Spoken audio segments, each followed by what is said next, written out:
he can start, then this is probably what we have. It's not here. So I'll go around, meeting of the Community Economic Development Committee, we recorded that? Okay, December 6th, John Weddleton. Dick Training. Pete Peterson. Margaret O'Brien. Dave Grenier, Triton Engineering. Brian Harton, Overstone, White River Development. Tom Jarrett, Sport Group. Randy Kinney, Kinney Engineering. August, Clerk's Office. Okay, so we, this came to the assembly last week, and it's for public hearing on Tuesday. And I had been involved somewhat because we had a lot of community comments on it. I went to a community council meeting that dealt with it. I went with the community meeting that Tom ran. And there were, like it's most rezonings, fairly contentious, and there are a number of issues that, kind of percolate to the top. They're probably somewhat reasonable, besides just fear of the unknown. But I didn't see them addressed in the planning commission write-up or the result to the extent that I expected they might be. So I've sent it to the committee for some further discussion and clarification, probably for my own comfort. And since I'm likely to be the one that would be poking the most questions here, I was going to let Mr. Trainee be the chair for the meeting, Thank you. so I can talk more and pay attention less. Thank you. Margaret, could you take us through this? Have you looked at it lately? No, and the file's missing. Oh, okay. Well, basically, it's a rezone. The property on the south side of Jarvis Avenue is proposed to be developed with multifamily housing, and the request was to rezone it to a higher density. It's currently R1A, and there is a steep slope, a steep change in elevation, and this property is basically higher than the adjoining single-family residential lots to the west. And the commission was quite concerned regarding that particular rezone, that the slope is heavily vegetated, that none of the vegetation be disturbed because the drainage would fall into the backyards of those particular lots. They also asked for a wider buffer of 20 feet rather than the 15 feet required by the current code. And that makes sense, but I think that the slope itself is wider than 20 feet. It's, and I did try to calculate the slope at some point in this. It is a quite steep slope. And the concerns of the, I wish I had had time to review Yeah, this sorry about that. before That's coming fine. in here. We're forgiving. And I did calculate it, let me try to find it. I think it is in there, it's like 19 or 30 something. It is steep, and, So the slope coming off this The property southern will slope property. really down. it slopes down, and I think it's, huh? Page 10. Page 10? 34 to 36%. 34 to 36%, that's quite a steep slope, and so if any of that vegetation is disturbed, or if that slope is disturbed in any way, oh, thank you. If the slope is disturbed in any way, that would be, potentially damaging to the single-family residential homes. The, commission was. This says 34 to 36% slope. Yeah, Posted into the that, yeah, I did that using, ArcView and measuring. But, the commission was also very concerned about privacy, because they were concerned about the height of the potential building, that it would look down into the yards and it would remove some of the privacy in the backyards of the single-family dwellings. It was a difficult,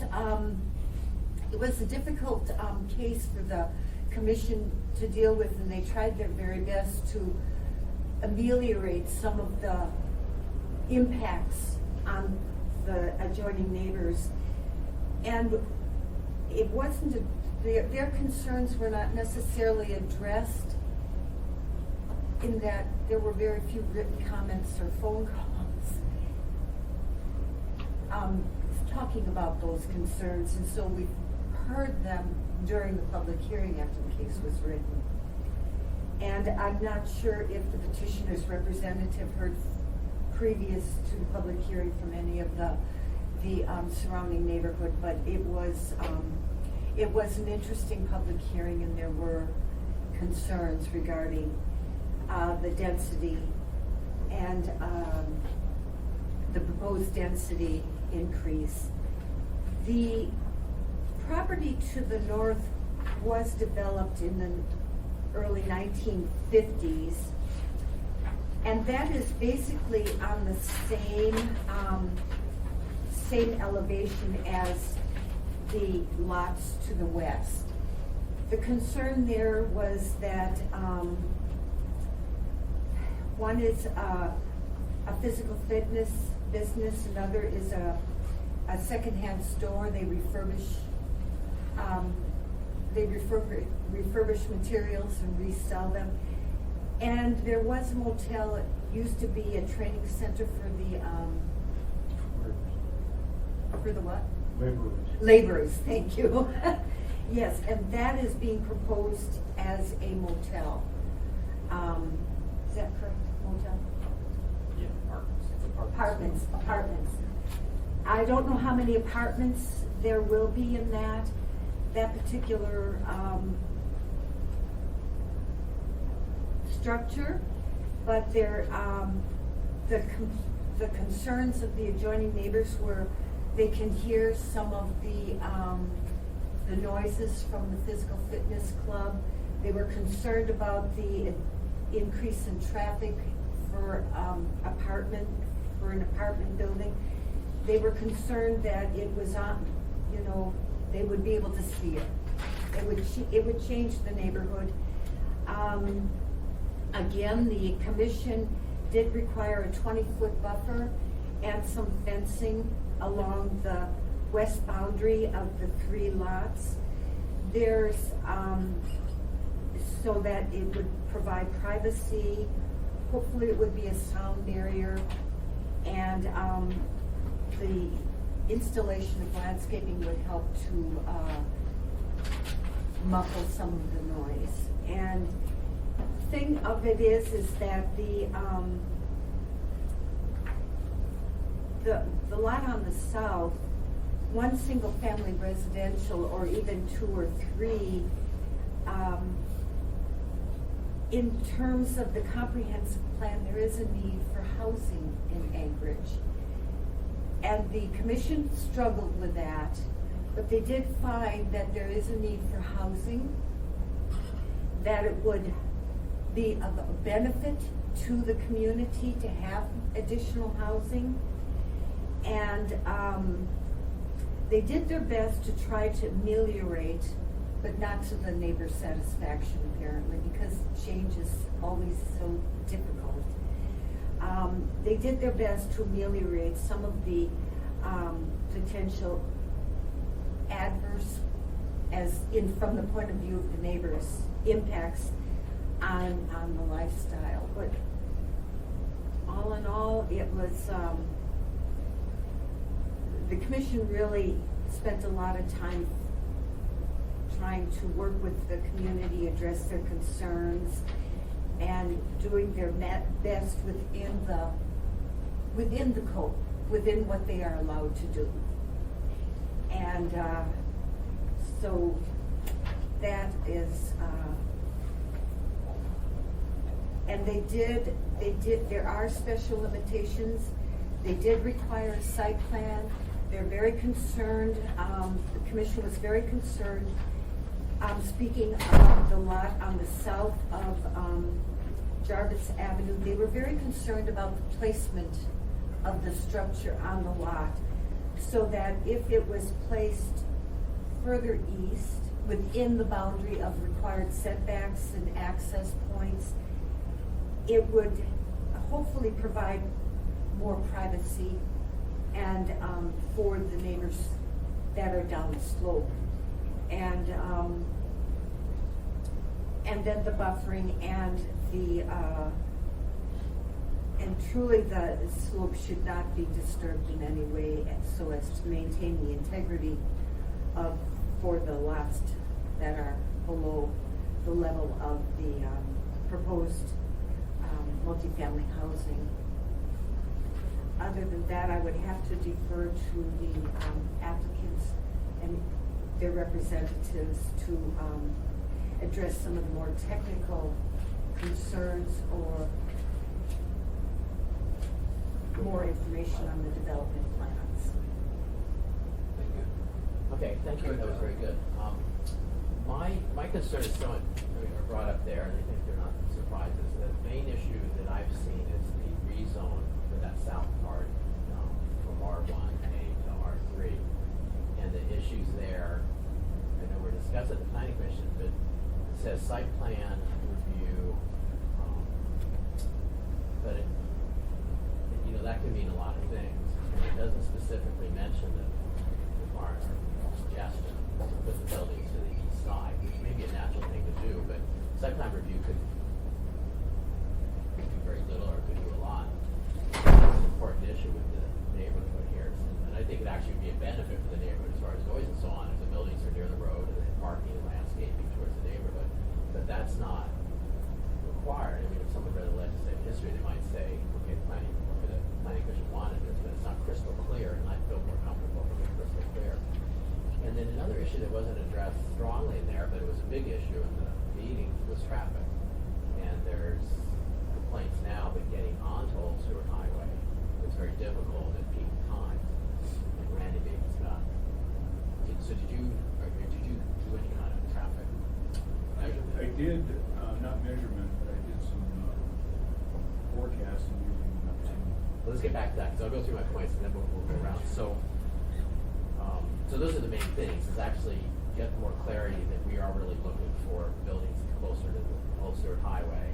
And then it doesn't specify traffic impact analysis or what parameters that would lead to. And to raise a higher bar for this, you go from R1A, which is for DUA, which would be how many homes would be allowed under R1?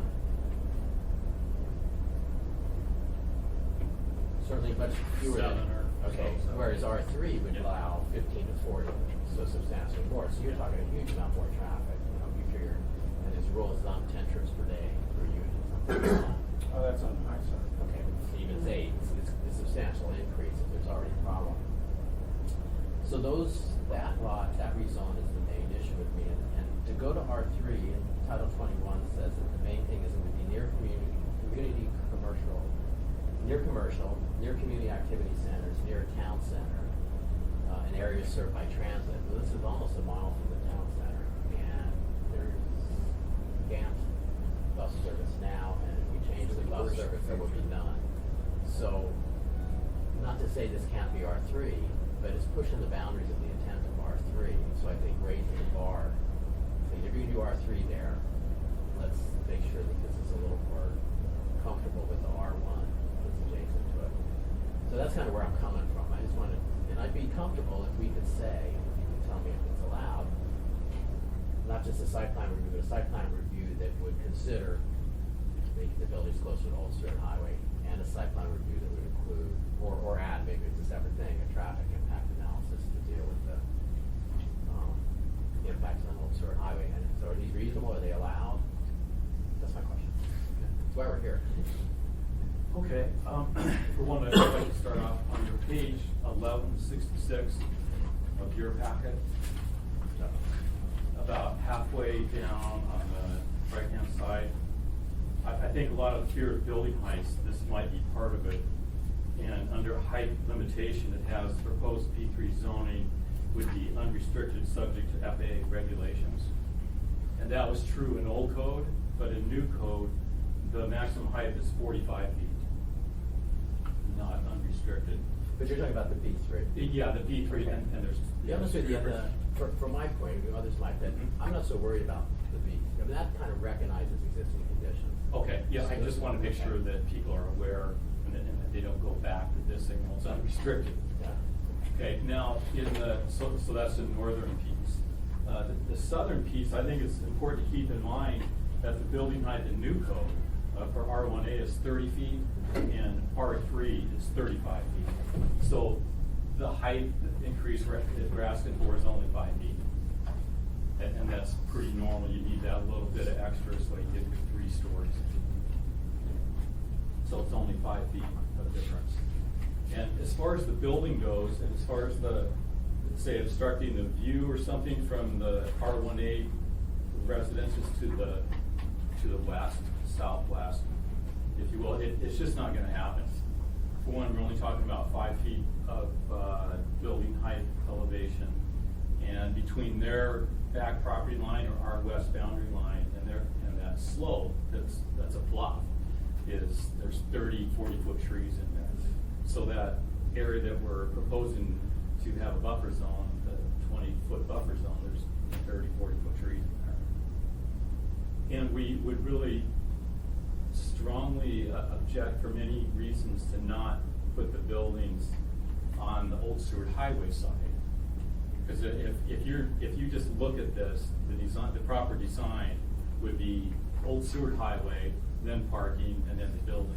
Because we need to think about the residents in the area, but we also need to think about our friends and neighbors that are gonna be buying these apartments or condos and living there. I mean, you don't want normally a residential village is right on the side of Old Seward Highway like that. And the difference, you can only build so close to that slope anyway for one, and for two, which is not proper design to have it like that. So I really would like to discuss that particular aspect. I'll stop for now. You do have a question? Not at this time. Applicant? I'm just representing Broadridge, but no, Tom covered it pretty much. I don't think as an owner and contractor or an engineer that if we pigeonhole where that building's gonna be, I think we can seriously harm maximum development potential of this site. How many homes have you put in there? Dwelling units? So it's fully developed? You could probably fit up to 40 apartments. That'd be the maximum. Well, I think the number that I saw in here was mentioned several times was 20. At least that's what I thought. The hotel is one, or the apartment houses. Apartment I'm houses, sorry, I'm talking about 2 different things. Oh. The existing building, yeah, that's 20, right? It's Yeah, 20, that's what I recall. yeah. Right. 20 apartments.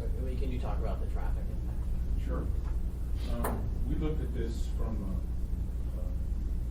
just kind of at a screen line level that using the TIA traffic impact analysis methodologies that we would be required to do if we had to do a full-blown traffic impact analysis.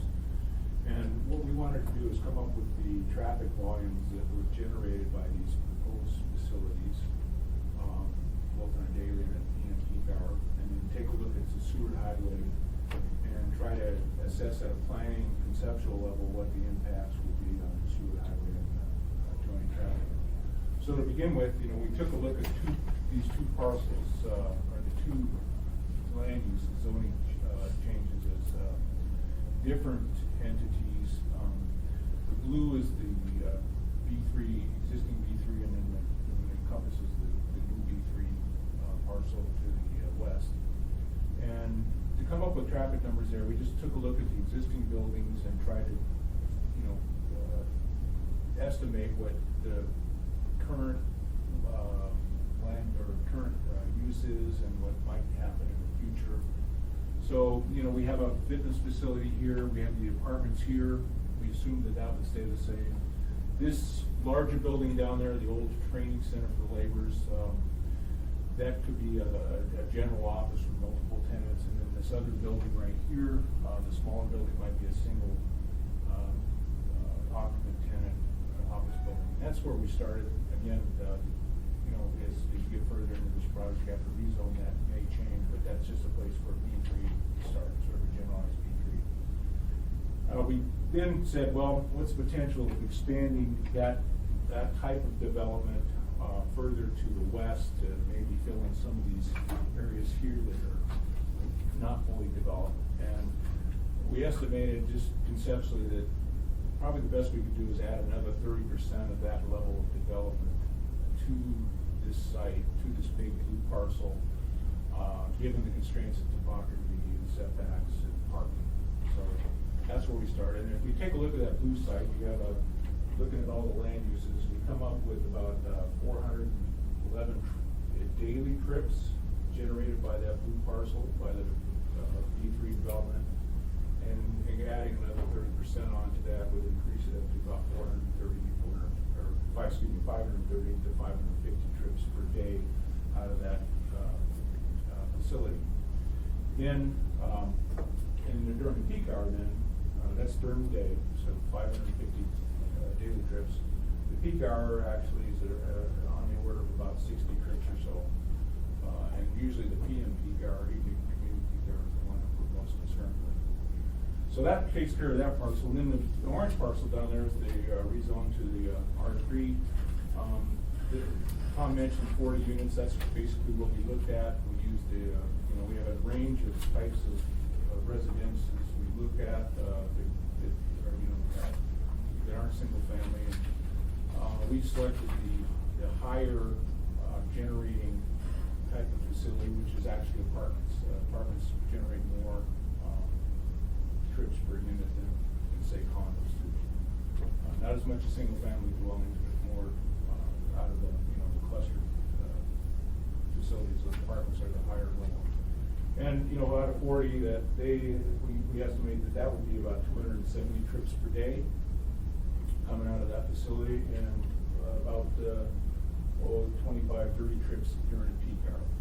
So if you add these two facilities up as one site, we're coming up with about 800 trips per day out of that facility, and looks like about 10% of that, or 85, 90 trips per day during peak hour.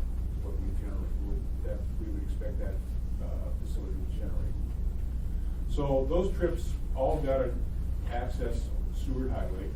Seward Highway is a principal urban arterial. It's 2-lane. It's a 45-mile-an-hour speed limit. It does have a bike lane on the west side of Seward Highway, and it has this transit route, number 60, that comes down Ocean View and circles back. So there's transit within about 500 feet of the facility. Now, both of those attributes probably would draw some of the vehicle trips. Some of those 800 trips a day might choose to use an active form of transportation, either biking or transit. Then we take a look at Seward Highway, and its volumes on that are about 8,000 per day, and that's been very consistent over the past 3 or 4 years. If you apply a modest forecast rate, which we do analysis in this town, we usually use about 1 or 2% per day. You might expect that to grow to be around 10,000 per day, say in a 10-year horizon. Really, though, it's been pretty flat, and there's really no reason for that traffic on that Old Seward Highway to grow, in my opinion, because most of the trips that are being served are already being served there. So anything that would be added to it would probably be something like this site here. So take a look at 8,000 a day. We add 800 trips from that site to 800 a day. Call it 9,000. We have 9,000 trips a day on Old Seward Highway. Then the question becomes, what's the capacity of Seward Highway? Well, on a planning level, there's a number of analysis techniques, but one of the techniques we use is a daily capacity method, and based on some national methodologies, we pretty much can accept that a 2-lane highway that is actually urbanized with signals on it will handle about 12,000 cars a day easily at what we call level of service C. And levels of service go from A, which is essentially very, very good, almost no cars on it, to F, which is a congested condition. In an urban environment, C, D is very good, E is acceptable. Most of the highways around here operate at E or E during the day. So C we would expect that the impacts caused by this site would not impact that level of service. It currently operates very well at 2 lanes with 8,000 cars a day. That in the future, if we had the 800 and actually if Seward Highway grows another couple thousand based on growth rate, we'd expect it to still be fine, less than 12,000 per day. And so that's kind of the extent of our, our overview of traffic. At this point, that's what we did. Mr. Wilton? I'd just like to add, you might want to keep in mind that all that B3, the blue area, exists now. Yes. And it's been taxed as B3 for the last 30 years or 40 years, however long it's been. 40, yeah. This is not B3, is it? Correct, no, that's the only piece we have to rezone. But it's been taxed as B3 the whole time. Who knows why they did it. Yeah, and that's fine, and I mean, my knowledge of that is just cleaned it up and made it Yeah. match what's going on there, and the traffic impact. I mean, it could be dramatically bigger if that recycle store became a nightclub again or something like that, but that's kind of, well, they'd like to put, Well- they talked about getting a beer and wine license to me Yeah. and putting a little deck out on the back, but Yeah. but not going there. My concern here is I understand that Seward Highway, once you get on it, it's fine. Mhm. The problem the neighbors have, and this is, and it's not knee-jerk NIMBYism in this case, because it's people on the other side, on the east side, saying, we can't get onto that highway in peak hours already, so it's getting onto it is the issue. So traffic flow would be fine, but if you can get on it and start Well, flowing. and that's a driveway problem all over town. Any driveway you have again on an arterial is likely to have that same issue. And it's usually not getting on it, it's usually getting on it, turning left onto it. If you want to turn right, you're probably gonna be okay. You might wait for a while, but turning right's okay. This is actually far enough away from the signal, so you don't have that platooning effect that you might have from the Armin. I guess it's a roundabout now, it's not really a signal. Some of that platooning effect that you might find on the streets, that's actually not there. But on the other hand, what we find when that isn't there is that the traffic spreads out, the gaps increase in length a little bit. So, yeah, I haven't really looked at that very closely, Mr. Weddleton, but I don't expect it to be any worse here than any other 8,000 vehicles per day on the street. And I doubt that this 800 extra, well, it would be, 85 trips in the peak hour is going to impact others' ability to get out of the street very well, that much either. We expect 85, that was 85, probably most of them will be turning left out of here, but some might turn right and choose to go down to the highway and get on that way. So the impact caused by these 85 on others' ability to get in and out of the facility is probably minimal, not measurable. Good, John. One thing on the building placement, and back off, we'll come back to traffic, but as far as being near the road, what's the ADT on Lake Otis near Abbott? Do you have an idea? Lake Otis near Abbott. I can find that out if you give me. It's pretty long, I mean, that's a 4-lane wide, busy intersection, but they Yeah. put that, Trailside Community has a building up near Lake Otis, and it works fine. Do you know what I'm talking about? I'm trying to. This is what Glenn Gallagher did, Volunteers of America, right at the, near that church there. Just south of the church, across from the Red Myers entrance, right? Yeah. But they moved it close, but it's a multifamily kind of apartment building there, and that particular unit is for old people, 55 and above. And then they have, They must be. What are you trying to say, John? that was the rule they wrote, not me, so. I think it should raise at least that bar 1 year every year, I do. But that works fine, it was intentionally done that way, so that would buffer the rest of the, with the units were designed, knowing that they'd be next to a busy road, and then that building buffers the units behind it from road noise and. Well, in this particular case, I don't remember that case exactly, but here, the noise buffering is gonna be immense for those people. They have a building, whether it's located closer to the western side or the eastern side, that buffering is the noise buffering is gonna be an asset for the city. And as the closer you are to the noise, the better. And then their view, I mean, we're counting on those trees, but if you have a slope like this, a 35-foot tree, because I went down there and looked. Yeah. And I understand near the B3 stuff, it's kind of a straight view in there, but it's always been there. You know, it just, what is the impact then if what would a site plan review look at? It says there should be a site plan review. Would it consider that the planning commission recommended, I think it's fair to say, that the building to be closer to Old Seward Highway? Or does it start from scratch? The site plan would look at, the placement of the building. The commissioner that addressed that the location of the building, he didn't say it so much as a recommendation as there should be a site plan that looked at the location of the building and considered where, you know, the possibility of placing it closer to the road with the parking in back. I suppose that could be a recommendation, but we'd look at the parking, we'd look at the buffering, we'd look at the striping, the height of the building. How high is the building? How many trips would, you know, be expected out of the site? Traffic would be looking at the access and where would be the best, safest driveway location onto the Old Seward Highway. And we'd like to get some more information on the like photographs or something of the height of the trees and showing where the trees exist.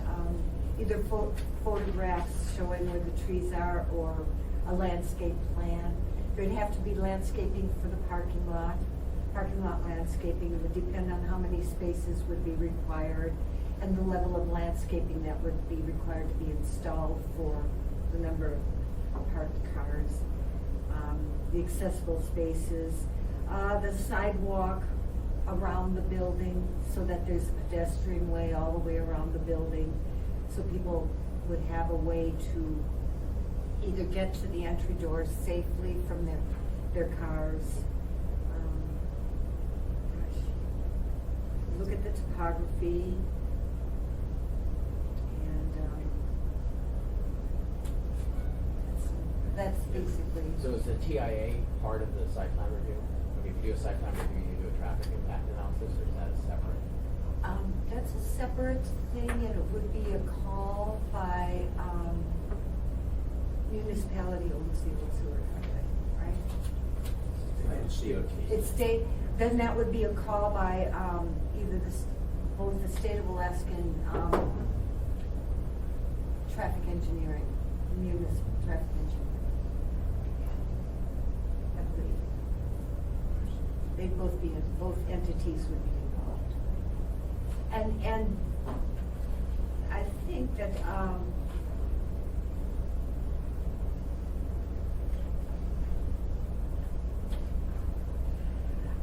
the state comments were, they didn't have any comments on the rezoning, but they had submitted previous comments regarding alignment and sharing of Old Seward Highway access points.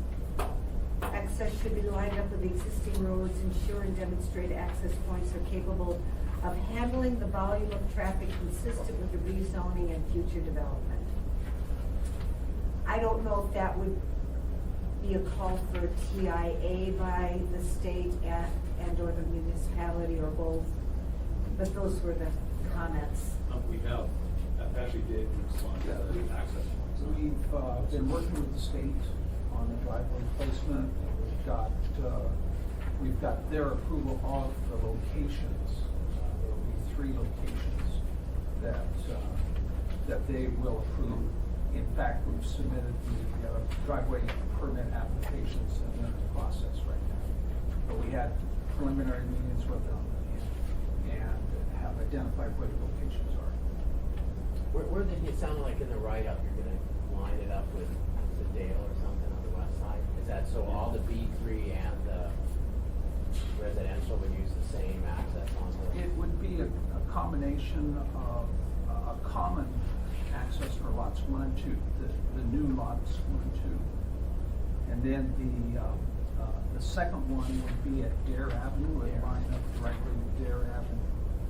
So the residential would, that would And be then residential. that would be a common, that would be able to use for the residential.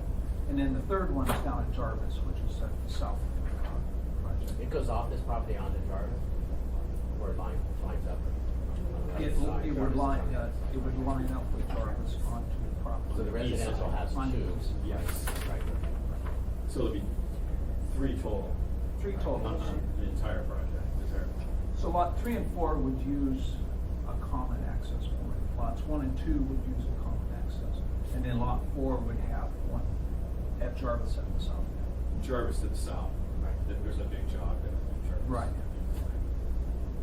That's odd. Who knows why, earthquake. I don't know.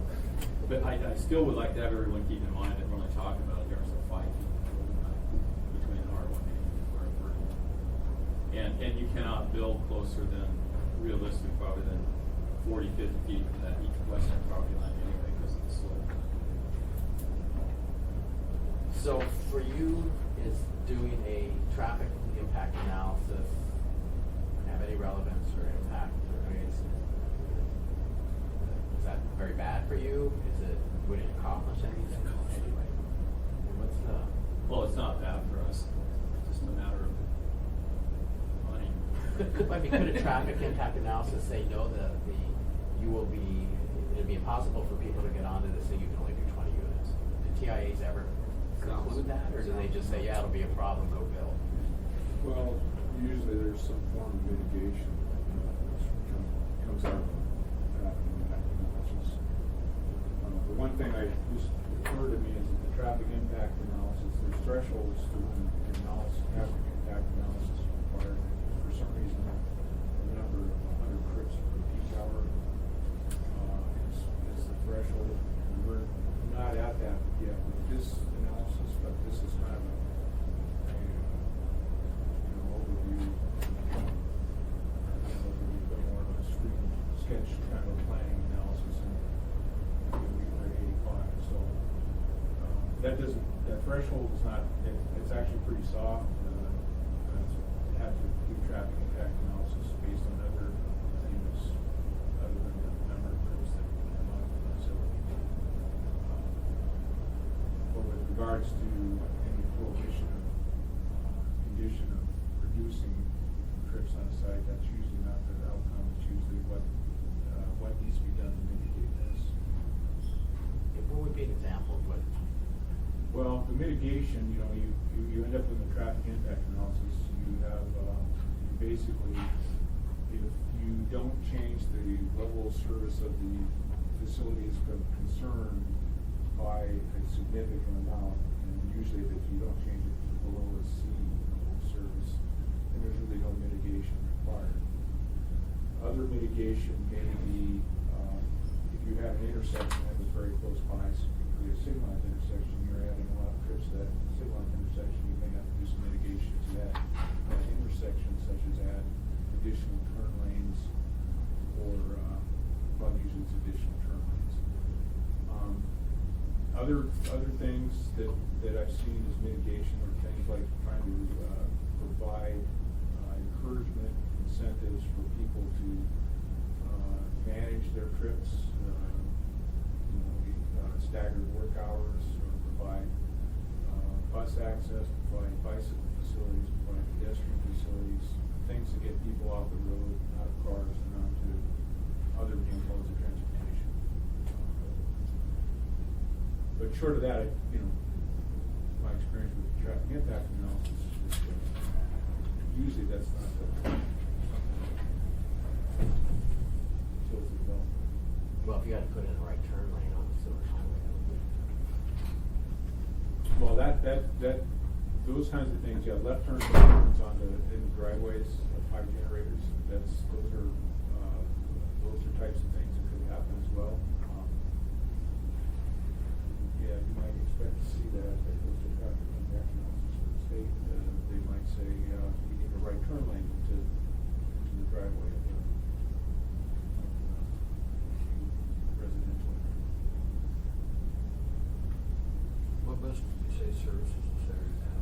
60, it comes through Ocean View and then wraps around through, or comes through, Ocean View Flat and wraps around and comes back up the old Seward Highway.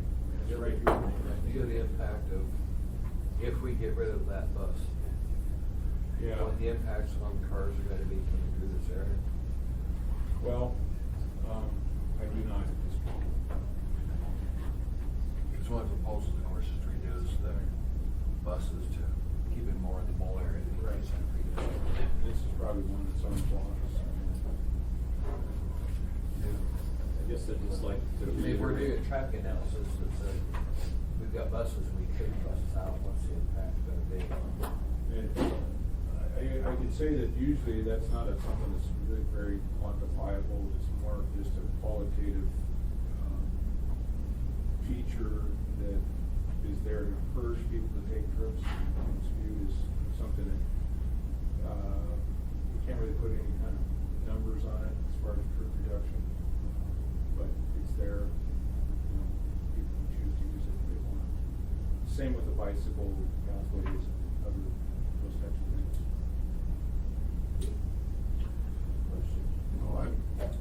Thanks, Mr. Chairman. I don't know, I ran a business in this area for many, many years. And there's, from my experience, there was very few times when traffic was so thick on Old Seward that you couldn't pull out. And if it was usually 5:30, 6 o'clock, about a half hour, when it was really, really fairly thick. Is that in the morning or the evening hour? In the evening.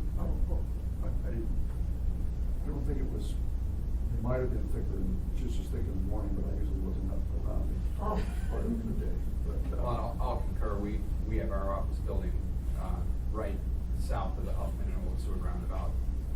5 to 6 is where we see traffic at its worst, and you never have to wait more than a few minutes to get out onto Old Seward Highway. And we're impacted, I think, probably the most by that platooning effect. I hadn't heard that before, of people slingshotting out of the roundabout. So this being south, well south of that, I personally, I've lived in Huffman, Old Seward, Huffman, Lincoln area for a long time. I don't see this as problematic here. And if it did ever in the future get really, really bad, right turn down to New York, and you're back in the Huffman area in a few seconds. Question, John? Well, I appreciate it. As Tom knows, there was a lot of, I guess there's still, it seems like they mellowed out a bit. The neighbors kind of got a greater understanding where Mellor, but the placement of the buildings on the property and the traffic kind of rose as probably reasonable issues with the neighborhood. And I drove by there this morning, and I was after 8:30, which you have the school traffic. That's probably really slows down dramatically after 8:30. And I should try to get there earlier.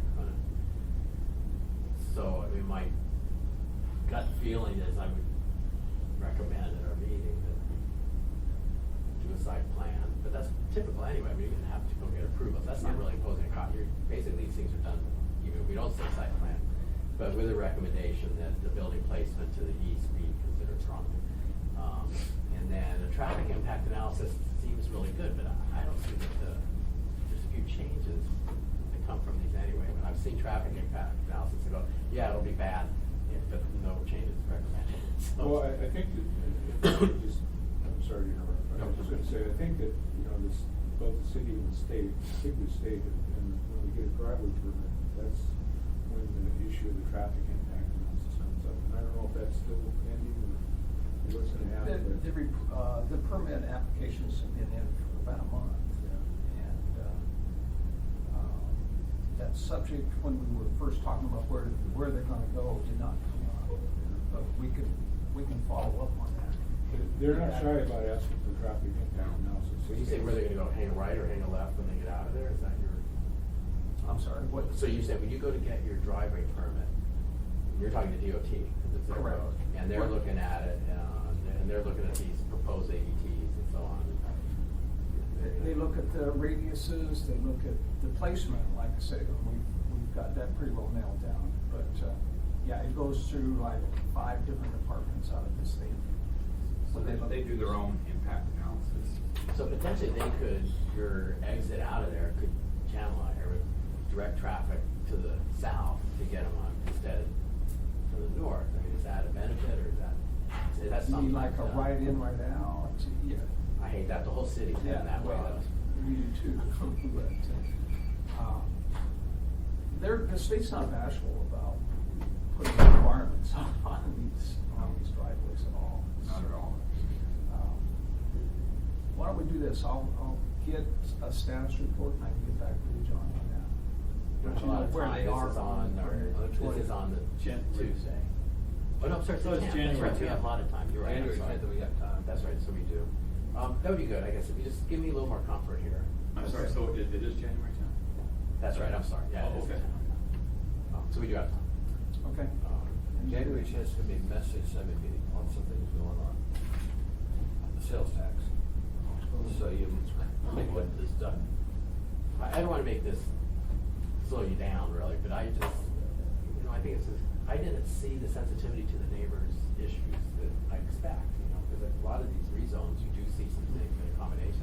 And particularly in R3, you're stretching the boundaries of an R3. R3 is great for right around the town center, but when you're getting into this generally suburban area and putting R3, that's a pretty dramatic change. I mean, this might be a great location for it, and we need the housing, but you're in the middle of 6,000 square foot to 8,000. Now, keep in mind, the traffic will not be going to the rest.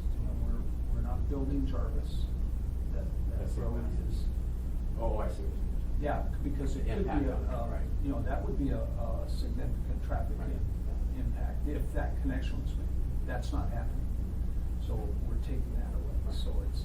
That's one of the things this process is creating, cutting off Jarvis access to the west into the neighborhood.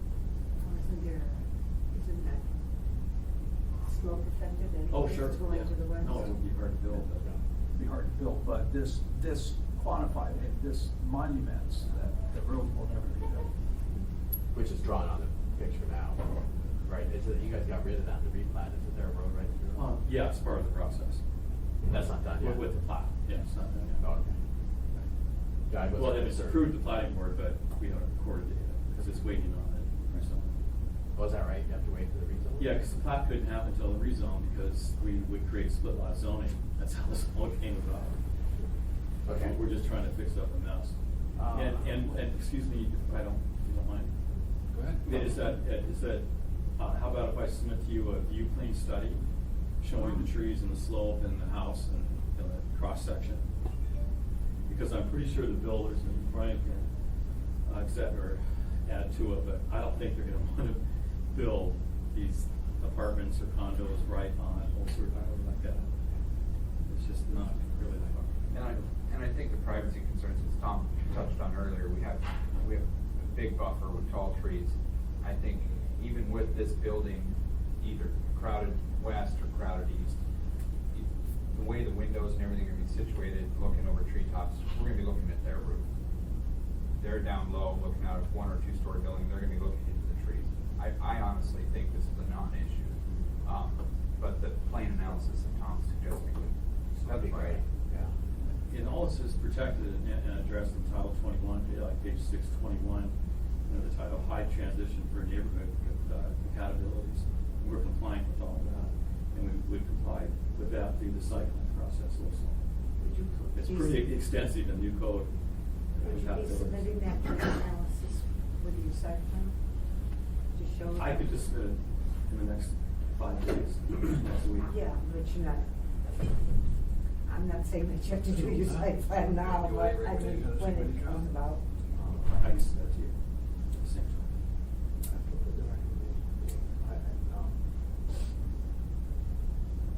Yeah, we should let it go. I wanna see their site plan. I'd say no recommendation from us, I wouldn't move a recommendation at this point. I think what I'd do is, now, and this goes on a regular public hearing, is that right? So this goes on for public hearing, just maybe you could send that information out prior, but then present it, at the Okay, public sure. hearing.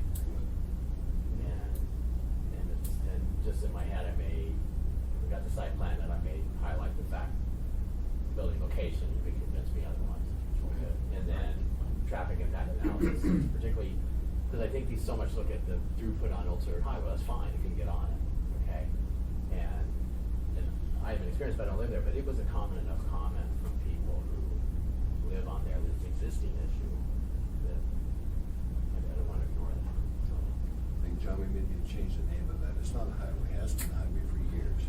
It needs to go to Boulevard, it needs to go to Parkway, it needs to go to something. When you've got the name highway, it denotes to people they can get on there and get moving quickly through it. That does not move quickly anywhere. Nick Training Boulevard. Now, it runs to, no, but Tom, I think it goes nowhere. Goes in my area down to your area, but it is just jammed all the way down. Okay. If we can address nomenclature, then why do we, park in a driveway and drive on a parkway? If we can handle that. Good question. My concern is with this one. You call the highway that Yeah. doesn't go anywhere. Just one more thing is that we did have unanimous approval from the Planning and Zoning Commission, I think, and if I remember correctly, and that we had full support of staff, and staff, and gone through all the community meetings, had. Yeah, if John wants to, take a look at this a little longer, it's his district, I'll defer to him, but myself personally, I don't have a problem. I think it was John's area, so I was staying out of it. And I think the reason we have that slope, when they came in and built Old Seward Highway, and then the development happened right along the highway before the other subdivision in Ocean View was built. And so they probably just filled that in a lot where they built the Laborers Training School, leveled it off enough just to build their, facility. And then then they ended up with sort of a downslope down to where, Venus Way, Jarvis, and the other streets are, and those were developed in Ocean View a few years later.